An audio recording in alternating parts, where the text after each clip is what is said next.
joining me on the night that the NBA season kicks off on TNT. How are you, Kenny Smith?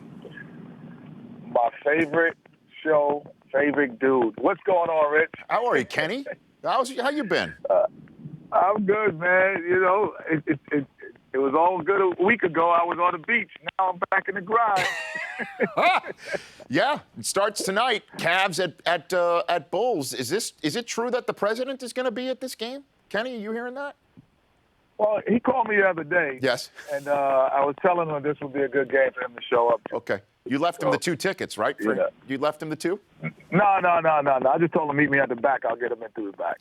Hey, of all the no tickets required. Of all the VIPs that you played in front of in your career, who was the most important? Where you looked into the stands or you looked on the sideline and courtside and you saw them?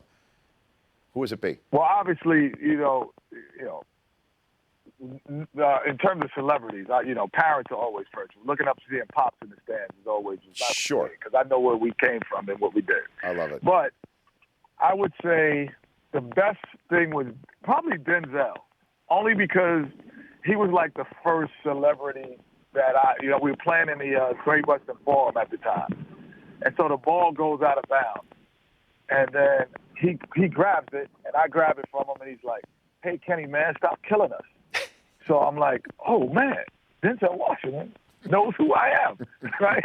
So I go, and literally, at halftime of the game, I go in, I call my dad at halftime, and I'm like, hey, Pops, Denzel Washington just said hello to me. He's like, aren't you at the game?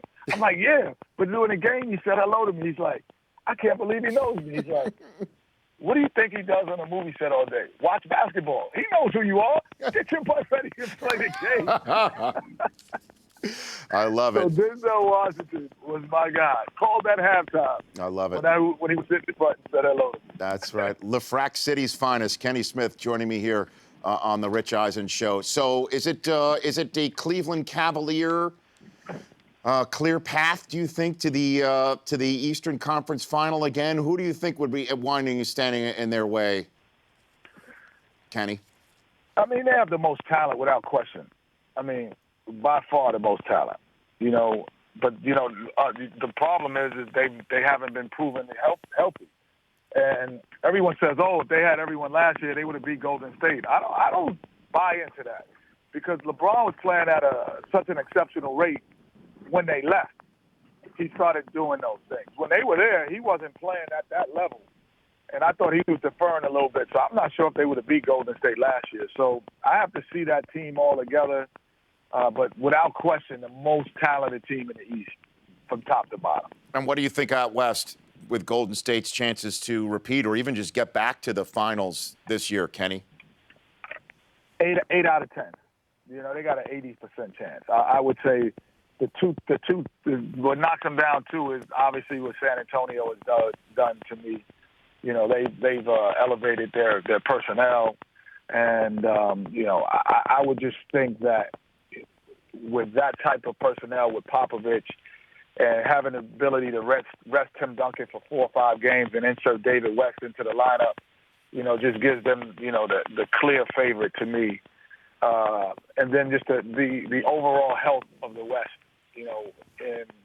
with everyone else, especially in Oklahoma, those kind of things. I think those are the things that are going to – and Steve Kerr being out. We don't know how long he's going to be out. Yeah. If it's 10 to 15 games, those 10 to 15 games could be the difference of them being a 1 seed or a 3 seed.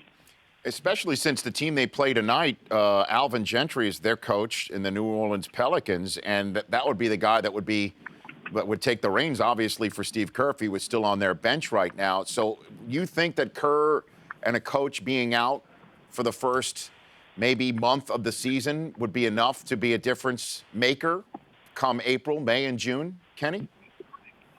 Yeah. I always say NBA coaches have the 15-second rule where college coaches have the minute rule. Well, what I mean by that is 15 seconds you keep them in too long, and 15 seconds you take them out too early. Steve Kerr had a great read on when to bring in guys and when to take them out, and he was always on that curve correctly. And that takes a lot. That's the difference between those 4 or 5 wins that get you the number 1 seed and he was in it.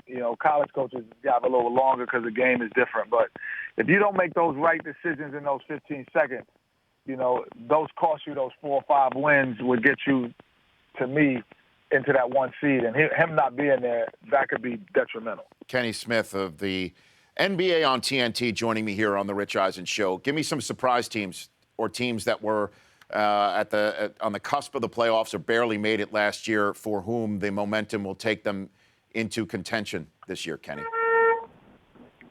Well, the biggest thing is, there are going to be teams that were in contention that's not going to be, like Portland, gone now. If you look at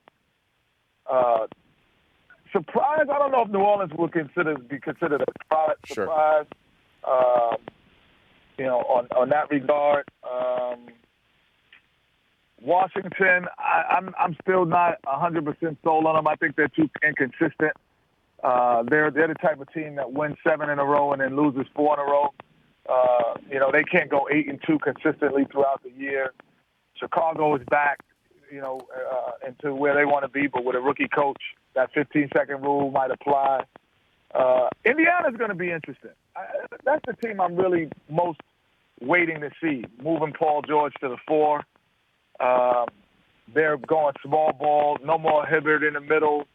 And I'm just hoping that Kobe can play well enough to play well and hopefully attract one more free agent to get one more run out of it. But I don't want to see him 2 years of being on a team like this that he's on now that really isn't going to contend for anything and just kind of play. So you think those are my storylines. You don't think this is his last year then, Kenny?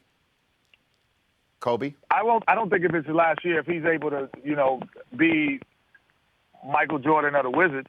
You know what I mean? Right. I think if he could play at that level, it wouldn't be his last year. But I don't want him to be Michael Jordan of the Wizards. I want him to have, 2 or 3 guys around him where he could have, if you had put Michael on one of the great teams at that time, it would have been a different story. He could have been super effective at moments. And, I just hope that for Kobe. Is it safe to assume you're a Met fan, Kenny, because of where you grew up? Are you rooting for the Mets in the World Series? Come on, baby. Left Rack City's finest, man. That's right. I can ride my bike to Shea Stadium. Of course I'm a Mets fan. Okay, so you're locked in. You'll have Mets your in 6. Mets in 6? Is that what you think? Mets in 6. I hear all the Royals talk. I hear everybody talking like the Mets are going, the speed that they don't have. But, there's something about pitching that just changes the dynamic of the game. Okay. I got it. Mets in 6 from Kenny Smith says that it's an 8 in 10 chance that the Warriors can go back and repeat. I like all the things that you're saying right now, Kenny, and I appreciate especially what you said. And all you Met fans, I'm gonna tell you, I got a secret for the Met fans. If you go where on the Flushing line, the 7 train, if you get off on the Shea Stadium spot, you can see 3/4 of the field without going into the building. Yeah, you can see 3/4 of the field. You don't see right field. Anything hit the right field, you don't see. Right. But you can stand on the platform and watch the whole game. Okay. That's there's a couple of people here on the set right now that are nodding their heads. You knew that already, don't you? Yeah, I actually sat there and watched the game. Yeah, a you couple did that times. when you took that train with John Rocker a few years ago. Right? Is that what you did? Yeah, man. Right on the platform. You can see 3. You can't see right field though. That's the only thing. Hey, Kenny, thanks for calling in. I'd love to have you in studio next time, okay? Oh, no question, man. Anytime. Say hi to Shaq and Charles and Ernie for me. That's Kenny Smith. The Rich Eisen Show, weekdays at noon Eastern. On Audience.